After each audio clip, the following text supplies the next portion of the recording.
Let yourself settle, just for a moment. Feel wherever you are right now, the soft surface beneath you, the gentle weight of your body, the slow, natural rhythm of your own breath. You don't need to change anything. You don't need to do anything at all.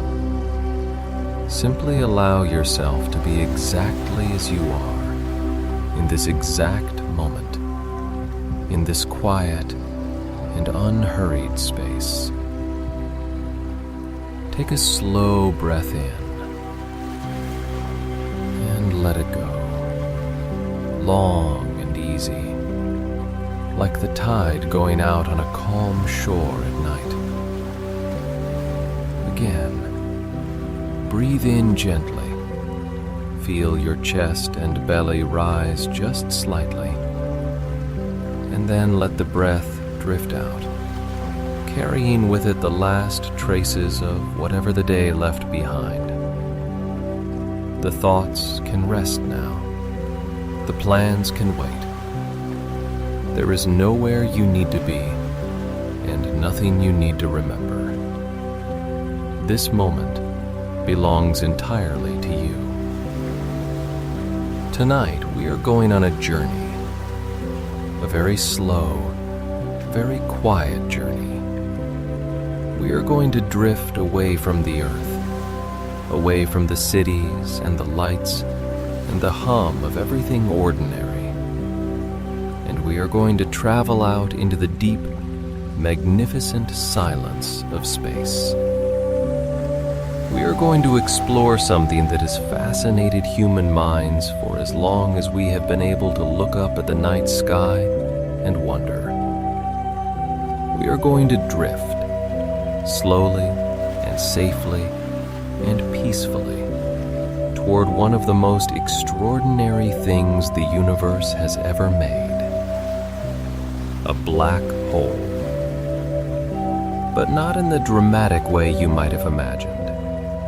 Not with bright explosions or terrifying speeds. We are going to approach this wonder the way you approach anything truly beautiful in the universe. Slowly, with patience, with wonder, and with the quiet understanding that the universe does not rush. The universe has all the time there is. And tonight, so do you. So let your eyes close if they haven't already. Let your hands open just slightly, the fingers relaxing. Let your jaw unclench. Let your shoulders find their lowest, most comfortable position and stay there. Let the whole weight of you sink down into whatever is holding you. You are warm. You are safe. You are about to leave the earth very gently behind. Imagine for a moment that you are weightless, not falling, simply weightless, as if gravity had remembered you for a moment, and then quietly, gently forgotten about you. Your body just a little lighter than before, your mind just a little quieter. The day's concerns floating away from you the way a balloon rises into a clear sky, getting smaller and smaller until it is just a tiny point of color, and then nothing at all. The earth is still below you, but it is getting further away now. Not fast, just slowly, the way a dream takes you somewhere without you noticing the journey. The lights of cities are twinkling below like scattered embers. The curve of the horizon is beginning to show. The sky is deepening from its familiar blue into something richer, something darker, something that feels ancient and vast and deeply, profoundly quiet. Take another slow breath. Feel yourself rising. Feel the air thinning, Feel the last traces of sound fading away as the atmosphere grows thin and then thinner, and then finally, softly, entirely silent. And now, you are in space. Real space. The space that is between everything. The space that goes on in every direction without end. Holding all the stars and all the planets and all the galaxies in its enormous, patient darkness. The space that has been here for 13 billion years and will be here long after the last star has faded into nothing. It is very quiet here. Quieter than anything you have ever heard. Not the quiet of a room with the door closed, or a forest on a still night. This is the absolute quiet of a universe where sound has nowhere to travel. Every explosion, every collision, every supernova that tears a star apart, all of it in perfect, permanent silence. The most dramatic events in the history of everything happening without a sound. And in that silence, you are drifting, slowly and completely peacefully, going nowhere in particular, in no hurry at all, simply existing in the middle of all this extraordinary space. Let that feeling settle into you now. The weightlessness, the silence, the gentle, slow drift through the dark. We have a long journey ahead of us, and there is no rush at all. Part 2. The Mystery of Black Holes. As you drift through the quiet of space, let your attention settle on the stars around you. There are so many of them. More than you could count in a lifetime of counting. More than you could count in 1,000 lifetimes. Each one a sun. Each one a furnace of light and heat and energy, burning through the dark on its own quiet schedule. Some of them are close enough to see as disks of light. Most of them are so far away that they are just points, pinpricks in the black, each one carrying its own color, its own temperature, its own particular quality of brightness. Blue-white stars burning hot and brief, red giants, vast and slow, in the long autumn of their lives.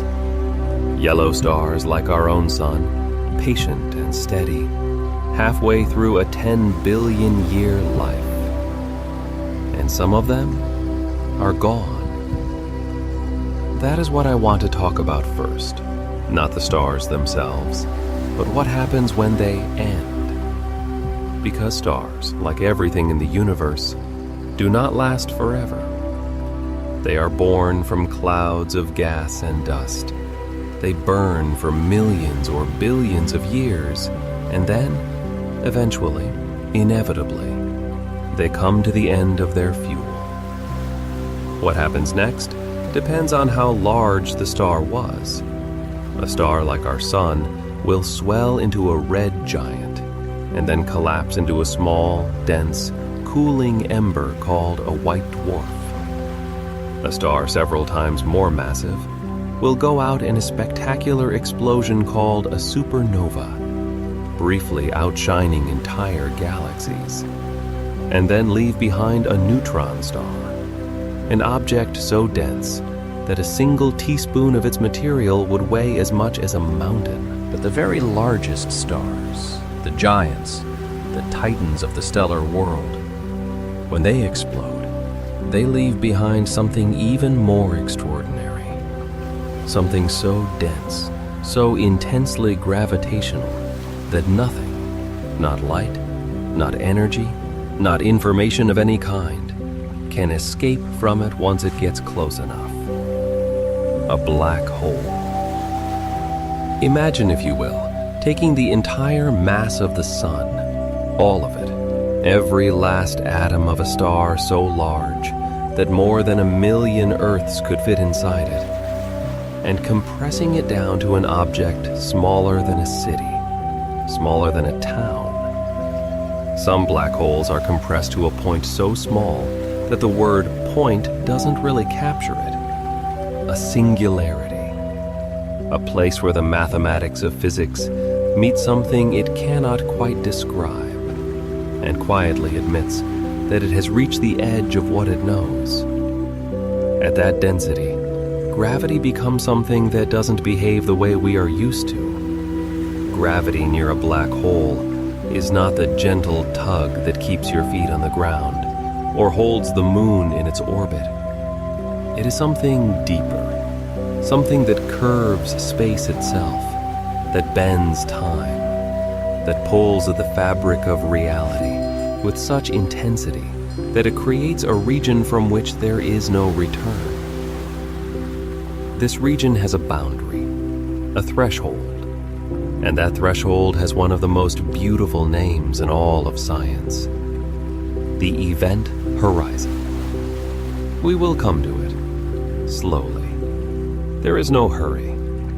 For now, simply rest with the image of a black hole as you drift through the quiet of space.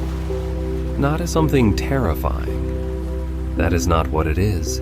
Not from this distance. Not in this peaceful state of mind. Think of it more like the deepest, darkest, most perfectly still part of a very deep lake. The surface of the water far above, light filtering down in long, pale shafts, and below, just stillness, just depth, just the quiet of something that has always been there, patient and undisturbed.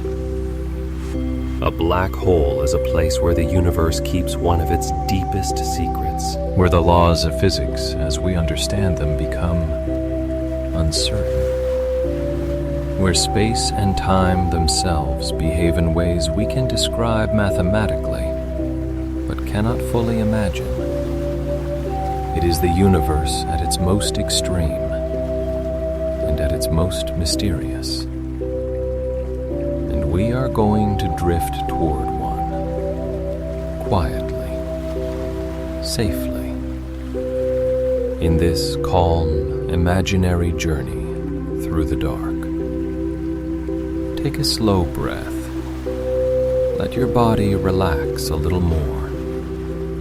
Feel yourself drifting through the warm dark, the stars around you countless and calm, the silence complete and comfortable. The black hole is out there, somewhere ahead of us. Not visible yet. You can't see a black hole directly because it doesn't emit light. But you can sense it in a way. The stars around it are slightly warped, their light bending as it passes close to the enormous gravity. The light from the stars behind it bends around it like water bending around a stone in a stream, creating rings and arcs of light that curve and shimmer in the dark. This effect is called gravitational lensing, and it is beautiful. Like looking at the universe through a curved glass, everything distorted slightly. The shapes of distant galaxies stretched into arcs and smears of soft light. The black hole announcing its presence, not through darkness exactly, but through the way it reshapes the light around it. We are still very far away. The gravity here is gentle. We are simply drifting, unhurried and peaceful, letting the pull of this extraordinary thing guide us slowly closer. Let your mind be like that light, bending gently, following the curvature of something vast and quiet, not fighting it, simply flowing. The stars are changing around you as you drift closer, very slowly, almost imperceptibly. But if you pay attention, if you let your gaze relax and take in the whole field of the sky, rather than any single point, you can see it. The stars are gathering, concentrating, as if someone were very slowly, very gently, pulling the whole star field toward a single point somewhere ahead. This is the gravity at work. Light is bending. The universe is curving, and it is doing it in complete, unhurried silence. There is a particular kind of quiet that exists in deep space that is different from any quiet you have ever experienced on Earth. On Earth, even in the most remote places, the deepest forests, the highest mountains, the most isolated deserts at midnight, there is always something. Wind moving through grass, the distant sound of water, the tiny creak of cooling stone. Sound is everywhere on Earth because Earth is alive and life makes sound. But out here, between the stars, there is nothing to carry sound. No air, no medium, nothing to transmit the vibration from one point to another. The silence is not the absence of something. It is the presence of space itself, a positive quality, an actual thing.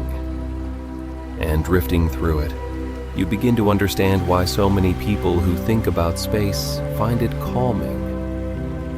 There is something in the human nervous system that responds to this kind of silence, the way a tired body responds to a warm bath. Something lets go. Something unclenches. Let that happen now. Let your nervous system respond to the imagined silence of deep space. Let the quiet seep into you, the way warmth seeps into cold hands. Ahead of you, very gradually, the sky is beginning to look different. There is a region, roughly circular, somewhere in the direction you are drifting, where the stars seem to be bending away from the center, where the light is being pulled and stretched into arcs, where the normal geometry of the sky has given way to something more complex, more curved, more extraordinary.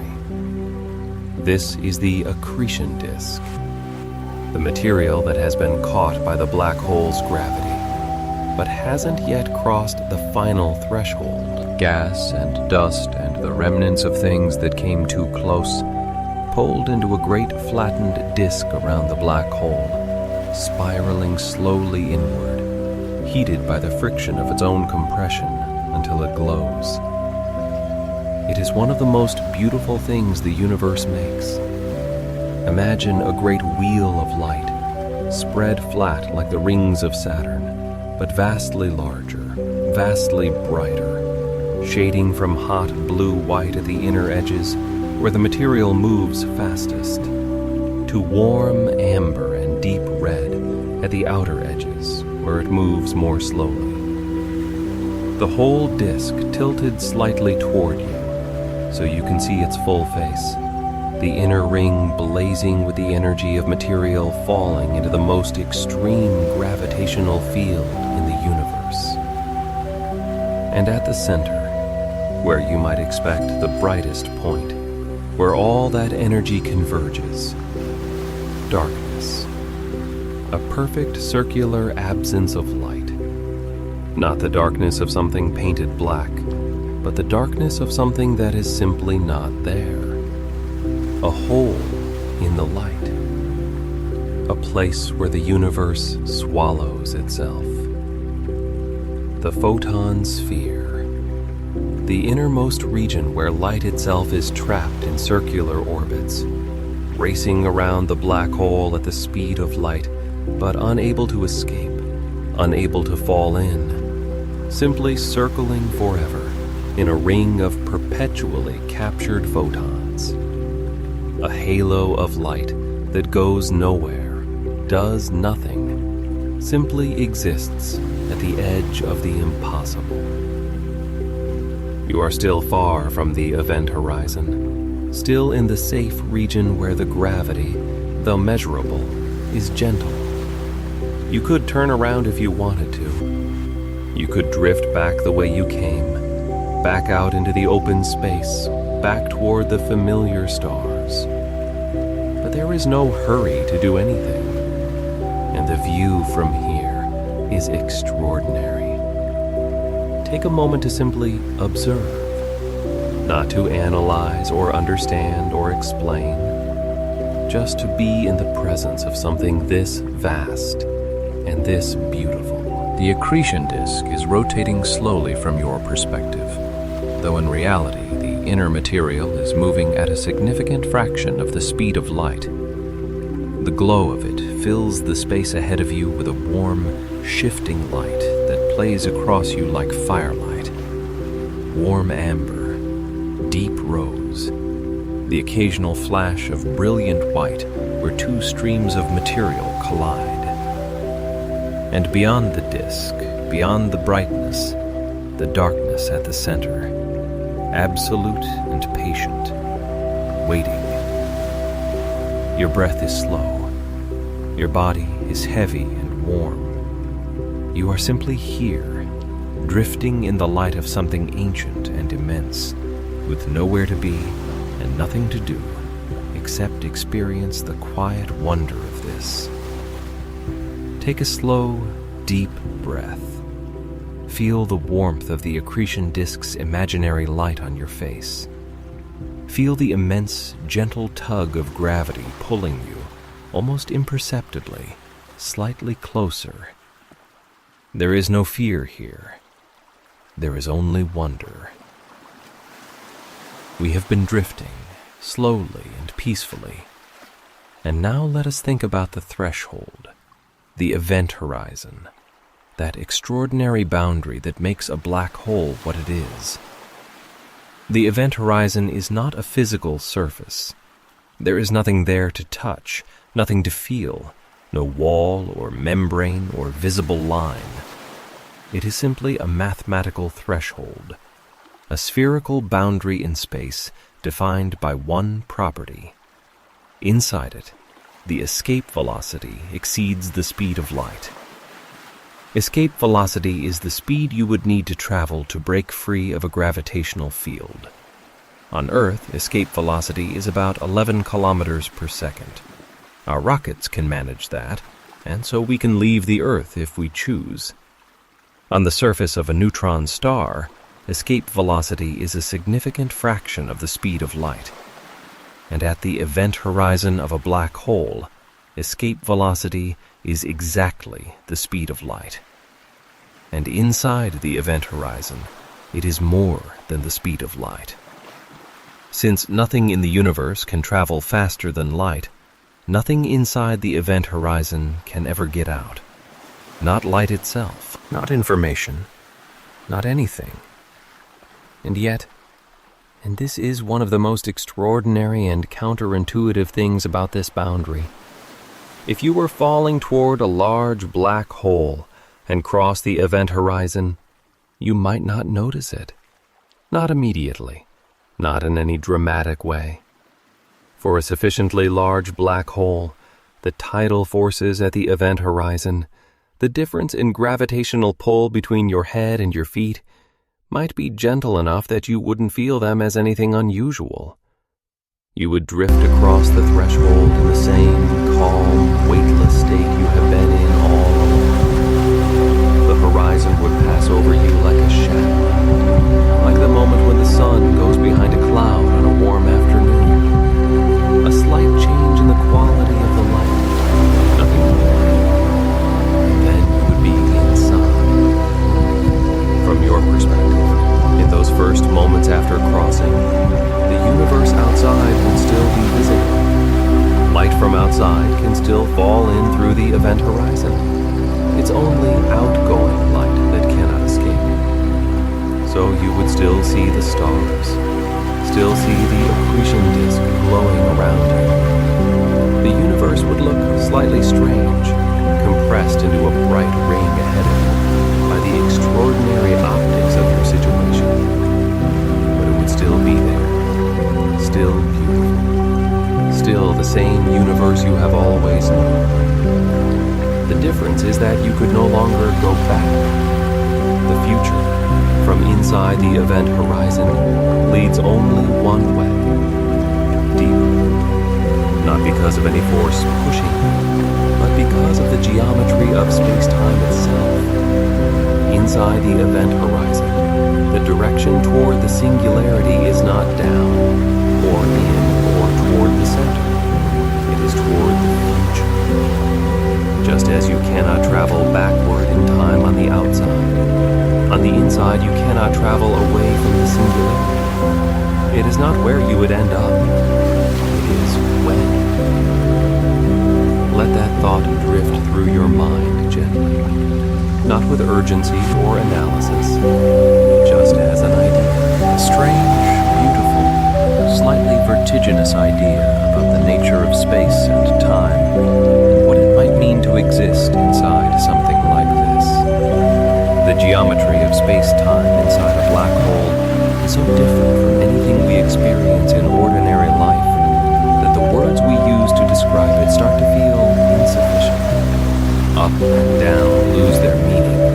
Past and future lose some of their meaning. The only certainty is that there is a singularity somewhere in what used to be called the future, and that the mathematics of general relativity predicts that everything reaches it eventually. But for now, here at the event horizon, drifting gently and peacefully across the threshold, there is only this, the extraordinary quiet, the warped and beautiful universe visible ahead, a sense of having crossed into something unprecedented. Take a breath, a slow one. Let the air fill you, and then let it go. You are at the edge of the known universe. Not the edge of space. Space goes on forever. But the edge of the knowable. The boundary between what science can describe and what it cannot yet reach. There is something deeply restful about that edge. About being at the place where human knowledge has done its best, and then quietly, honestly admitted that there is more. That the universe contains things we do not yet understand. That mystery is not a failure, but a promise. The promise of things still to be discovered, still to be wondered at. Let that sense of wonder settle into you now, soft and warm, like the first light of morning through a window. There's something extraordinary that happens to time near a black hole. Something that is not science fiction, not speculation, but actual physics that has been measured and confirmed, and that operates according to the most precisely tested equations in the history of human thought. Time moves more slowly in a gravitational field. This is not metaphor. It is not poetry. It is an observable, measurable fact. A clock placed at a lower altitude on Earth, closer to the center of our planet's gravity, runs slightly slower than a clock at a higher altitude. The difference is tiny. So tiny that you would never notice it in daily life, but it is real. The GPS satellites in orbit above us have to account for this effect in their calculations, or their position data would drift by several meters every day. Near a black hole, this effect becomes extreme. Time does not merely slow slightly, it slows dramatically. An observer falling toward a black hole would appear to someone watching from a safe distance far away to be moving more and more slowly the closer they got to the event horizon. The infalling traveler's clock would appear to tick more and more slowly. Colors would shift toward the red end of the spectrum, as the light from the falling traveler lost energy climbing out of the deepening gravitational well.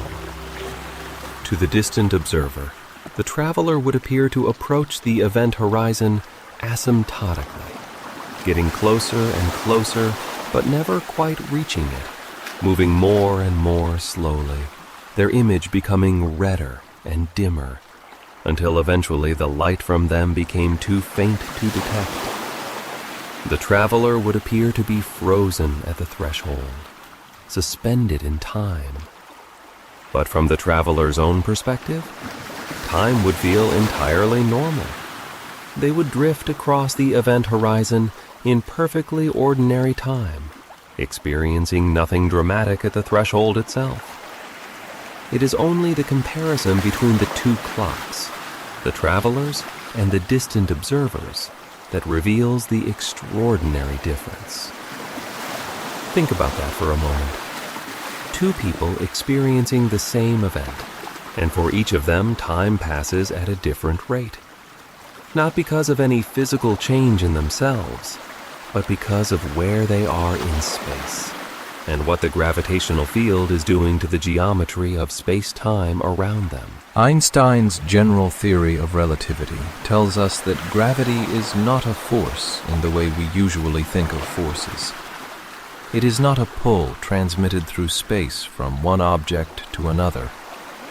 Gravity is the curvature of space-time itself. Mass curves space-time, and all objects, including light, including time, move along the curved lines of that space-time.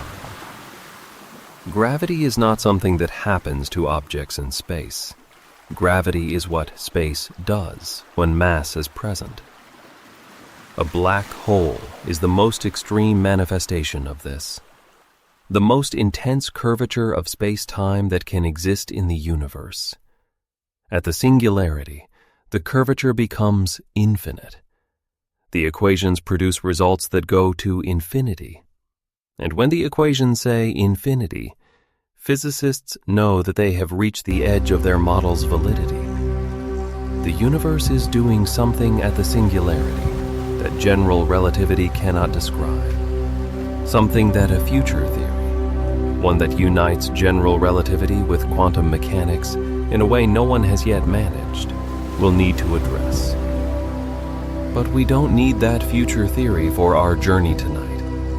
We are drifting here in the curved space-time around the black hole, feeling time move differently, watching the universe look different from this extraordinary vantage point, and finding it not frightening, but deeply, quietly beautiful.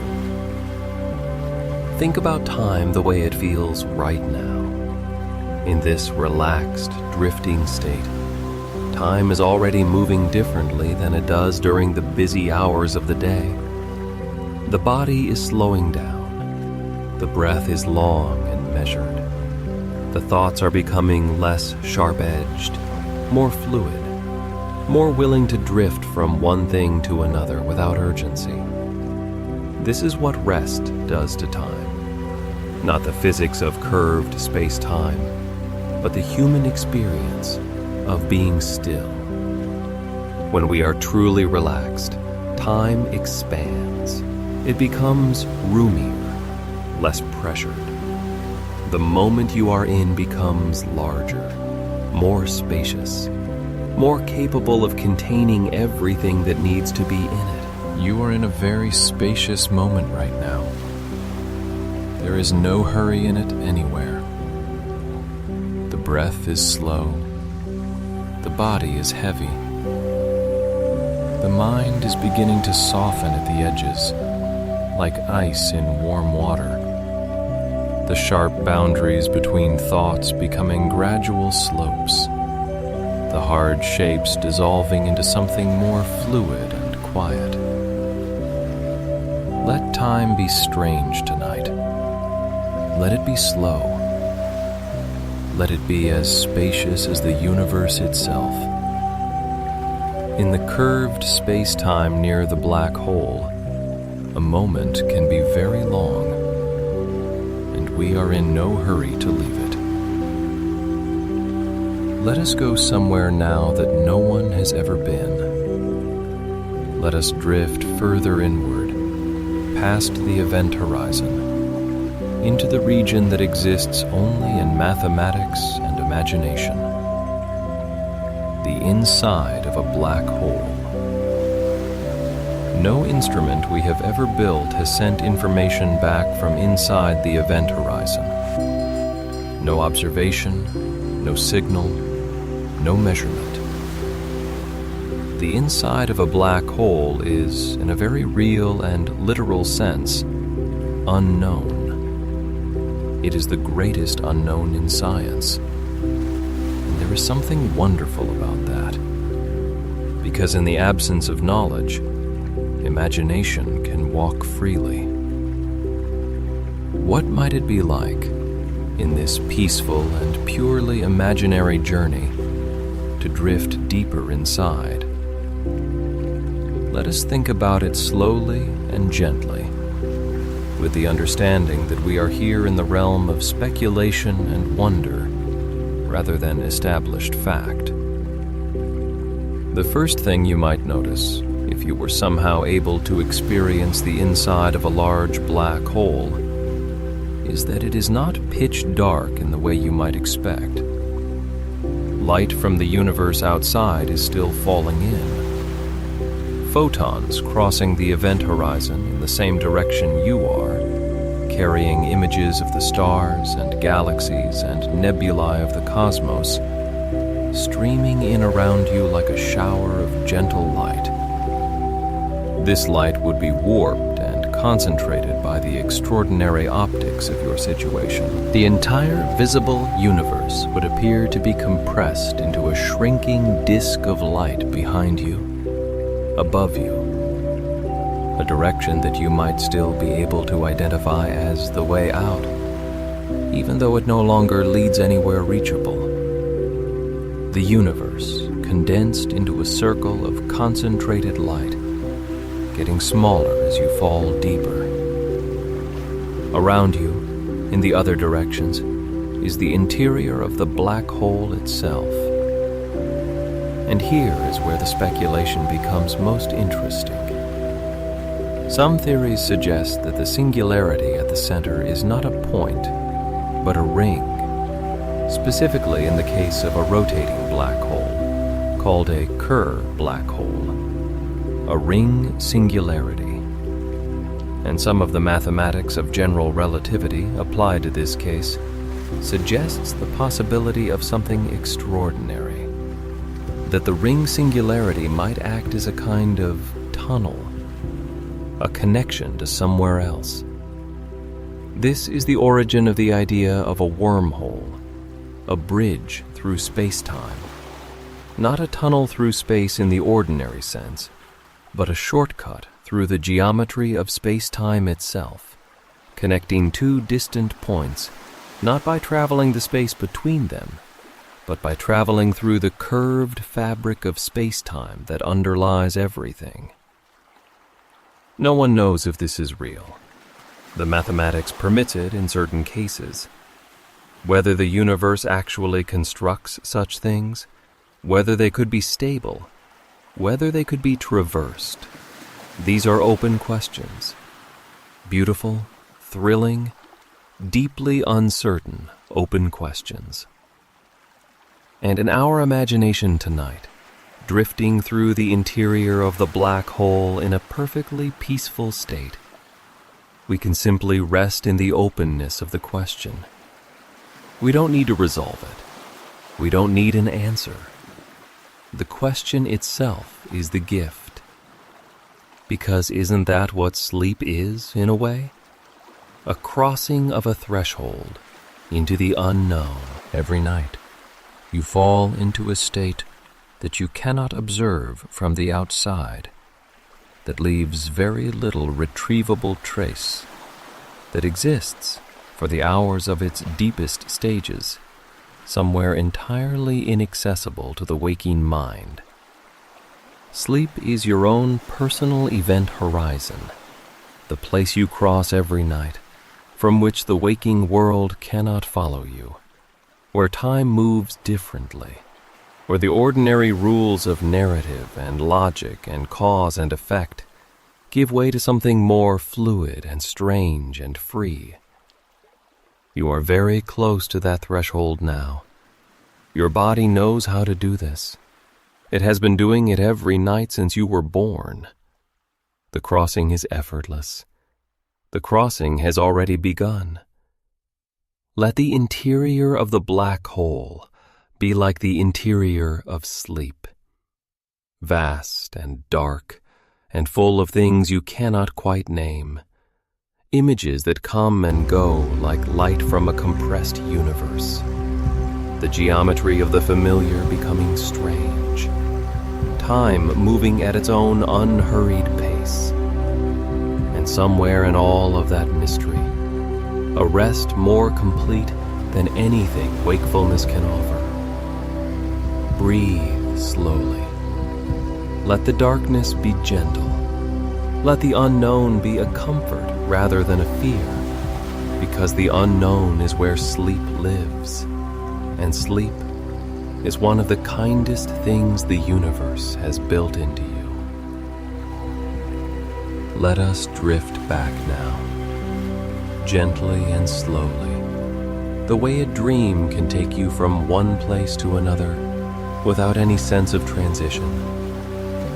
Let us float back out of the interior, back past the event horizon, back through the glowing accretion disk with its warm amber light, and out into the open space beyond, back into the universe. The black hole is still there behind us, patient and vast. We leave it as we found it, unmarked by our passing, unaware of our presence, simply itself. The most extreme object in the universe, going about the quiet business of being what it is. Ahead of us, the universe opens up again in all its incomprehensible scale. The galaxy we are in, let us call it our galaxy, though we are far from home right now, is a spiral galaxy, one of hundreds of billions in the observable universe. It spans about 100,000 light years from edge to edge, and contains somewhere between 200 and 400 billion stars. The black hole we just visited is one of countless stellar mass black holes scattered throughout the galaxy, the remnants of massive stars that burned bright and died young. At the center of the galaxy, there is something even larger, a supermassive black hole containing the mass of about 4 million suns, compressed into a region smaller than our solar system. Sagittarius A star, we call it. It sits at the gravitational center of everything, turning slowly, holding the whole vast pinwheel of the galaxy in its patient grip. And this galaxy is just one of hundreds of billions. The Andromeda galaxy is about 2.5 million light years away. It is the most distant thing visible to the naked eye from Earth, a faint smear of light in the constellation of Andromeda. It contains about 1 trillion stars, 1 trillion suns, each one potentially circled by planets, each one burning through the dark on its own quiet schedule. In about 4 billion years, the Milky Way and Andromeda will collide. Not violently, or rather not violently in the way you might imagine a collision to be. The galaxies are mostly empty space. When they merge, most of the stars will simply pass by each other. Their relative distance is so vast that actual collisions will be rare. The two galaxies will intertwine gravitationally and slowly become one larger, rounder galaxy.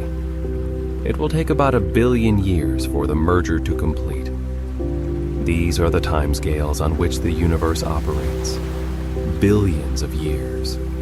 Events that make the entire history of human civilization look like a single heartbeat in the life of the cosmos. And in all of that time, in all of that space, the universe has been doing what it does, creating and destroying, forming stars and then exploding them, building complexity from simple elements and then returning that complexity to simplicity, making galaxies and then merging them, making black holes and then, very slowly, over inconceivably long timescales, letting them slowly lose mass through a process called Hawking radiation, a quantum effect so slow that a black hole of stellar mass will take longer than the current age of the universe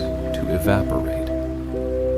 Stephen Hawking predicted in 1974 that black holes are not entirely black, that quantum effects at the event horizon cause the black hole to slowly emit a tiny, faint thermal radiation, that over unimaginable spans of time, this radiation carries away mass and energy from the black hole, bit by bit, until eventually, in a future so distant that it makes the current age of the universe seem like an afternoon, the black hole simply ceases to exist. Everything ends. Even the most extreme, the most dramatic, the most seemingly permanent things the universe makes. Even black holes. There is something deeply peaceful in that. Not morbid, peaceful. The recognition that the universe has been through enormous changes, and will go through enormous changes again, and that in all of that change, there is a kind of continuity. The atoms that make stars, make planets, make life, make thought, make dreams. The energy never disappears, only transforms. The universe conserves what matters. You are made of atoms, forged in the hearts of stars that died long before the sun was born.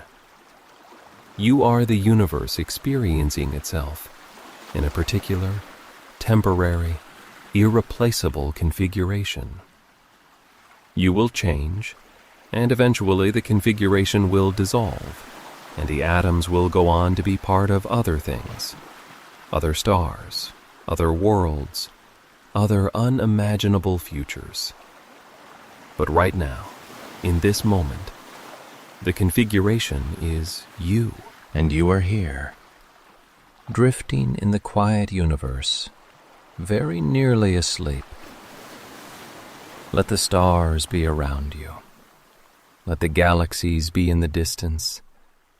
Let the black holes sit in their patient darkness, holding their secrets, doing their slow and extraordinary work. All of it is here, and all of it is fine. And all of it will continue, long after tonight has become morning, has become a day you barely remember.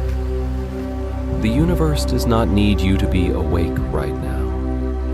The universe does not need anything from you. The universe simply is, vast and silent and patient and full of wonder.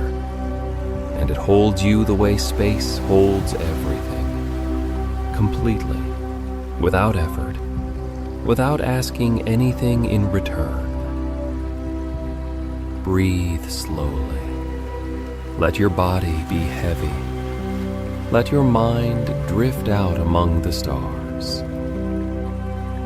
The deeper you go into the universe, the more you understand silence. Not the silence of an empty room, or the silence of a library, or the silence of a mountain on a still night. Those are relative silences, Silence is defined by the absence of the sounds we are used to. This is something different. This is the silence of space itself.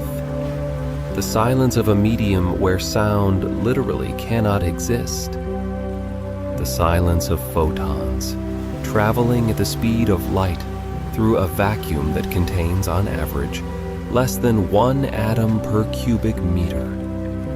In that silence, the mind does something interesting. It becomes quieter, too. Not because it is forced to, but because there is nothing to respond to, nothing to process, nothing demanding attention. The mind that has been busy all day, responding to sound and light and movement and demand, can finally, in this imagined silence, simply stop responding. Let that happen now. Let your mind stop responding, just for a little while. Let it be still in the way that space is still. Not empty. Space is not empty. It is full of fields and forces and quantum fluctuations, and the faint glow of the cosmic microwave background, the afterglow of the Big Bang still faintly present in every corner of the universe. Not empty, but quiet. Full and quiet simultaneously. You can be full and quiet simultaneously, full of everything that you are, everything you have experienced and felt and thought and loved, and at the same time, completely quiet. The two things are not opposites. In this part of our journey, let us simply drift. Not toward anything in particular, not away from anything, simply through. Through the space between the stars, which is not empty, but is thinner than the best vacuum humans have ever created in a laboratory. Through the faint wisps of interstellar gas, hydrogen mostly, the raw material of future stars, drifting in clouds so tenuous they are invisible, so vast they span light years. Through the regions between the galaxies, where the density of matter drops to almost nothing, where the nearest galaxy is millions of light years away in every direction, where the universe shows you something very close to what nothing looks like. Not quite nothing, because quantum fields are everywhere, and dark matter flows through everything in invisible rivers, and the expansion of space itself is accelerating, pushed by whatever it is we call dark energy, but close to nothing, as close to nothing as the universe ever gets. And through this near nothing, the faint light of distant galaxies, each one 100 billion stars, looking from here like a single point of soft light, like a candle seen from miles away. The universe putting on a light show visible across billions of light years, and you drifting through it in perfect peace. Nebulae are forming somewhere in the dark ahead. Vast clouds of gas and dust, light years across, lit from within by the hot young stars being born in their hearts. The Orion Nebula, the Crab Nebula, the Eagle Nebula, with its famous pillars of creation, columns of gas and dust miles tall, the tips of them slowly evaporating in the radiation of nearby stars. But inside each pillar, new stars forming from the compressed material, stars that will burn for billions of years, stars that have not been seen yet by any eye. The universe is always making new things, even now, even in the middle of this quiet night. In every corner of every galaxy, new stars are being born from the remnants of old ones. New planets are forming around those stars. New chemistries are possible on those planets. New possibilities are being created by a universe that has never once, in 13 billion years, run out of ways to be new. You are part of that newness. Every human being that has ever lived has been something the universe never made before. Not just in the obvious way, your particular DNA, your particular face, but in the deeper way of consciousness, of awareness, of the capacity to lie here on a quiet night and imagine drifting through space and feel the imagined silence as something real in the body. The universe made something that can imagine the universe, that can tell stories about black holes and feel the ideas as physical sensations, that can take comfort in the scale of things, that can be soothed by the knowledge that the stars are out there, steady and patient, going about their long work. This is a remarkable thing to be, and you are it, right now, in this moment of quiet and rest. Let your body sink a little deeper. Let the breath be a little slower. The stars are around you in every direction.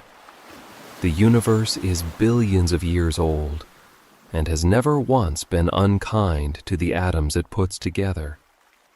It makes them into stars and planets and oceans and life, and then it receives them back eventually and makes them into something else. And the whole process is one long, slow, extraordinary act of creativity. You are in the middle of that act. You always have been. You always will be. We talk about black holes as dark, and they are. At their centers, at their most extreme, they are the darkest things the universe contains. But darkness is not what it seems. The universe is mostly dark. Dark matter, whatever it is, and we don't know precisely what it is, makes up about 27% of the total energy content of the universe.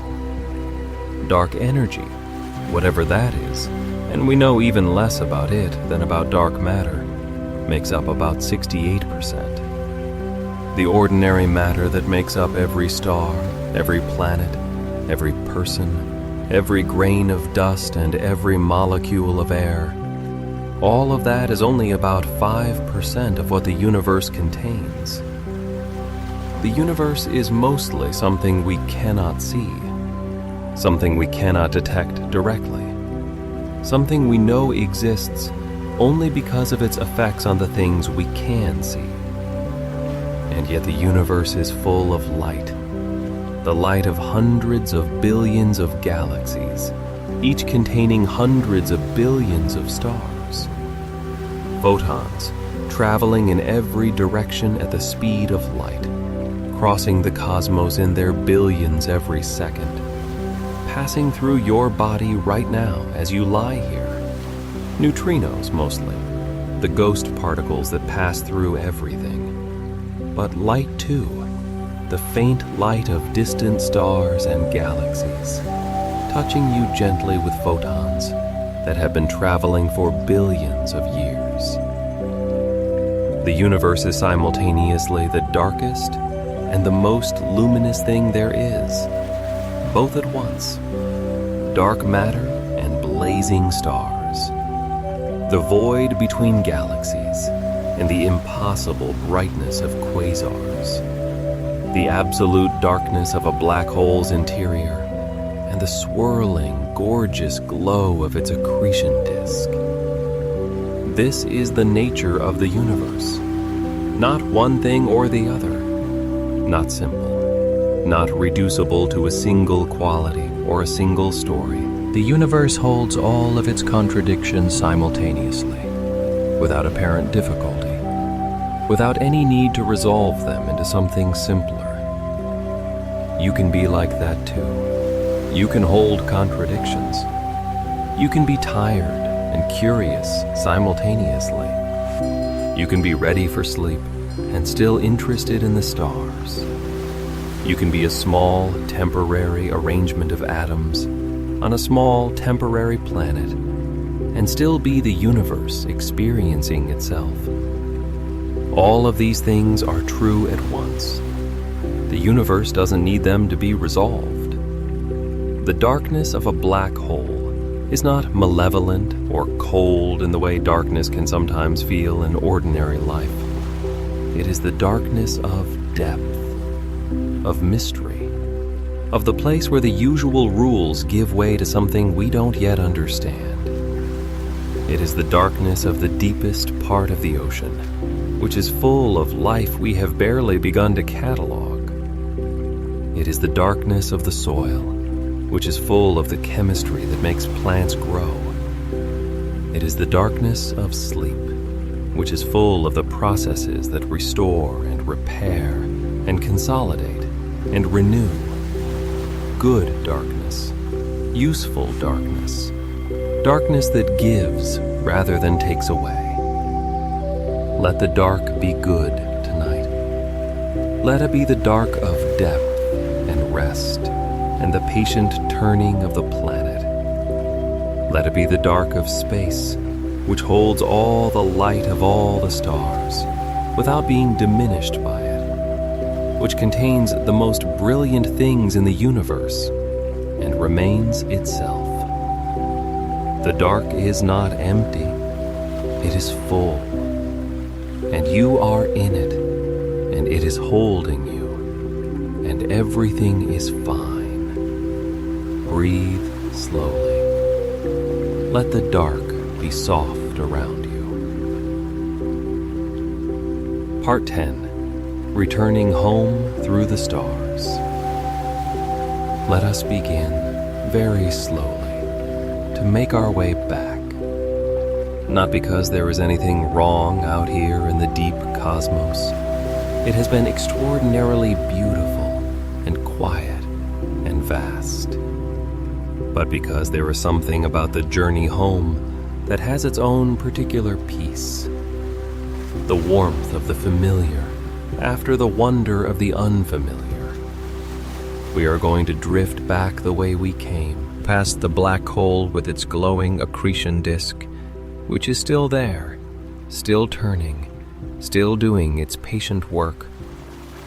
We pass it at a respectful distance, watching the light bend around it one more time, watching the ring of the photon sphere glow against the dark, watching the brilliant disk of captured material spiral slowly inward. Goodbye, extraordinary thing. Thank you for showing us your nature. And now past the stars we drifted between on our way out, past the red giants and the blue dwarfs and the binary systems, where two stars orbit each other in an ancient gravitational embrace. Past the young star clusters, where dozens of new suns are burning through the dark together, born from the same nebula, drifting apart on their own trajectories. Past the nebulae themselves, those vast, slow, impossibly beautiful clouds of gas and dust, the stellar nurseries, the places where stars are born in the compressed hearts of gas pillars under the pressure of their own gravity, where the temperature and density climb until the hydrogen nuclei begin to fuse and a new sun lights up for the first time, and the universe is slightly different than it was before. The journey home is slower than the journey out. Not because we are in less of a hurry, there is still no hurry at all, but because we want to notice everything we might have missed on the way. The way the stars change color with temperature, the way the light of distant galaxies bends slightly around the invisible mass of dark matter halos, the way the cosmic microwave background, that ancient afterglow of the Big Bang, fills the universe with a perfectly uniform glow at exactly 2.7 degrees above absolute zero in every direction. The universe is very old, about 13.8 billion years. And in all that time, from the first fraction of a second when the first particles condensed from the hot, dense plasma of the Big Bang, through the formation of the first atoms and the first stars and the first galaxies and the first planets and the first life and the first consciousness, in all that time, the universe has been getting more complex, more intricate, more capable of astonishing things. You are one of the astonishing things. Your capacity to understand the physics of black holes, even partially, even in simplified form, is something that required 13 billion years of cosmic evolution to produce. You are the latest in a very long line of increasingly complex arrangements of matter, and your complexity includes the capacity to tell stories about the universe and to find comfort in those stories. That is a remarkable thing. The solar system is coming into view ahead, a modest star, somewhat smaller and cooler than the average, burning steadily and reliably in a quiet arm of the Milky Way. Around it, 8 planets, following their ancient orbits. The outermost ones, Neptune and Uranus, cold and blue and remote. Saturn, with its extraordinary rings, visible even from here as a tiny disk with a delicate halo. Jupiter, the great gas giant, its storms larger than the Earth itself. The asteroid belt, patient and sparse. Mars, red and cold and dry.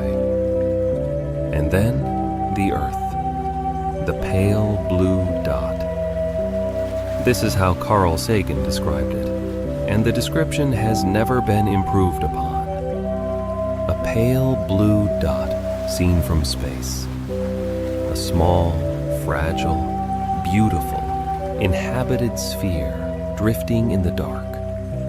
The only place in the universe where we know, with certainty, that something has looked up at the stars and wondered about them.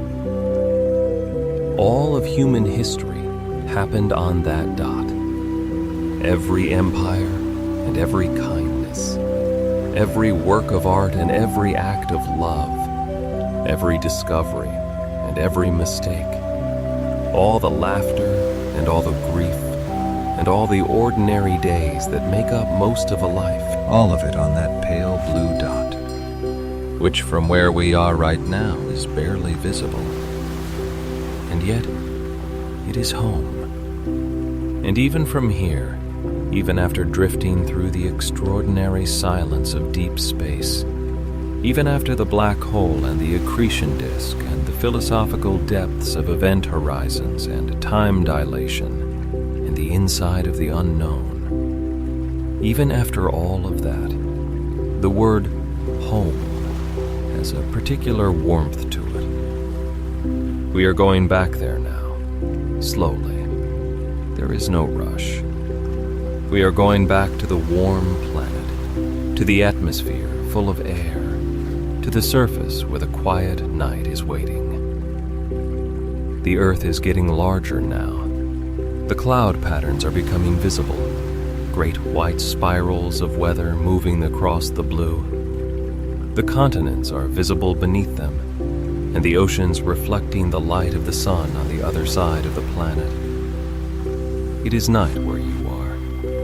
The curve of shadow is visible from here, the terminator, the line between the lit side and the dark side, curving across the planet.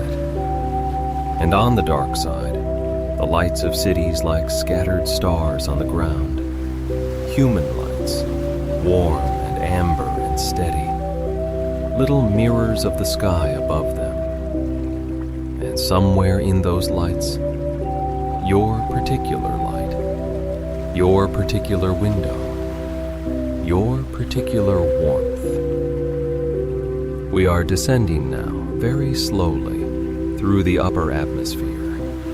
The thin wisps of the stratosphere first, then the thicker air of the troposphere. The clouds becoming real and three-dimensional around us, rather than patterns on a surface. The air becoming something you can feel again after the long vacuum of space. The night air, cool and quiet.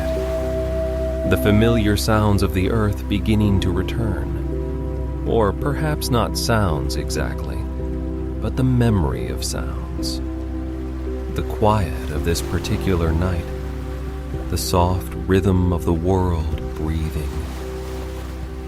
And now you are back in the room, in the warmth, in the comfortable dark, back in your body, which has been patiently here the whole time, the heart beating its steady rhythm, the lungs moving the air in and out, the whole extraordinary biological machinery quietly maintaining itself. The journey is over. Or rather, the journey has become this. This moment of lying in the dark, with the universe somewhere above and below and in every direction, with the black hole still out there, patiently doing its extraordinary work, with the stars still burning, and the galaxy still turning, and the whole vast, incomprehensible cosmos still going about its business. Nothing has changed. Everything is still out there. And you are here. And you are heavy with sleep. Let the body be completely still now. There is nothing it needs to do. The hands can rest, open and soft. The feet can rest. The shoulders can drop the last tiny fraction they've been holding. The neck can let the head be fully supported. The eyes can let the muscles around them release. All the work of today is done. Whatever was accomplished is accomplished. Whatever was left undone will still be there tomorrow. And tomorrow has all the energy it needs. Tonight is for rest. Tonight is for the quiet work that the body and the mind do in sleep. The consolidation and the repair and the renewal that happens in the dark. Let your thoughts be like the stars now, present but distant, not demanding anything, not requiring a response, just there, in the background, steady and patient, continuing on their own, without needing you to follow them. A thought about tomorrow drifts by. Let it go. It will be there in the morning. A memory of something from today floats through. Let it drift past. It doesn't need to be resolved tonight. The breath is very slow now. Each inhale gentle and complete. Each exhale long and releasing. The space between the exhale and the next inhale, that small, quiet pause, is getting slightly longer. The body settling into the rhythm of sleep. The universe is very large. It is 13.8 billion years old. It contains hundreds of billions of galaxies, each containing hundreds of billions of stars. It contains black holes and neutron stars and white dwarfs and nebulae and dark matter and dark energy and the quantum foam of space-time itself at the Planck scale. And it contains this moment, this particular arrangement of atoms that is you, resting in the quiet dark, the day's work done, the night's peace beginning. The universe made you as surely as it made the stars. You are not separate from it. You never were. The atoms in your body were forged in stellar cores billions of years ago, and will be part of other things billions of years from now. For this brief span, they are arranged into something that breathes and thinks and imagines drifting through space. And right now, those atoms are completely at rest. Let sleep come. It is already here at the edges of things. It has been waiting, patient as the universe itself, for you to be ready. The breath goes out and in. The body is heavy and warm. The mind is soft and undemanding. Somewhere out in the deep cosmos, a black hole is doing its quiet work. The accretion disk is turning. The gravity is bending space and time in its patient, extraordinary way. Somewhere, a star is being born in the heart of a nebula. Somewhere, two galaxies are beginning their billion-year dance of gravitational merger. Somewhere, photons that left their star before the Earth existed are still traveling through the dark toward wherever they are going. All of it happening, all of it continuing, all of it perfectly fine without your attention. You can let go now of the day, of the plans, of the awareness of being aware, of the effort of remaining conscious in this particular way. Sleep is the event horizon of the night, the threshold you cross into the unknown interior, where time moves differently, and the rules of waking life give way to something stranger and freer and more restorative. You cross it every night. You have always crossed it safely. You have always returned. Go now. Let the crossing happen. The universe will be here when you return. If you are still here, still gently awake at the edge of sleep, that is perfectly fine. The universe has all the time there is, and so do you. Let us simply stay in this quiet space together a little longer. Imagine the black hole again, quietly, from a very great distance where it is just a slight warping of the stars, a gentle distortion in the field of light, not menacing from this distance, not extreme, just a presence in the cosmos that bends things slightly. A reminder that even the most ordinary seeming parts of space contain extraordinary things. The accretion disk is just visible from here as a faint, warm glow, like a candle seen from across a very large room. Warm amber light, the color of a fire burning down to embers on a cold night. The kind of light that makes a room feel safe rather than lit. Let that light be in your mind now. A warm, distant, faintly amber glow somewhere in the cosmos ahead, steady and unhurried, going about its ancient work. Your body is very heavy. The muscles have given up the last of their holding. The weight of each limb is being fully supported by whatever is beneath it. There is no need to maintain any position, no need to hold anything in place. Everything is held. The bed is holding you. The floor is holding the bed. The building is holding the floor. The earth is holding all of it, with the same patient gravity that has been doing this work for 4.5 billion years. 4.5 billion years of holding things, of keeping the atmosphere in place, and the oceans liquid, and the temperature moderate. 4.5 billion years of being a home for whatever has needed a home. You are the latest in a very long line of things that have been held by this patient planet, and it is holding you now in the dark as you move toward sleep. The breath is automatic. The heart is automatic. All the great systems of the body are doing their work without any instruction from you.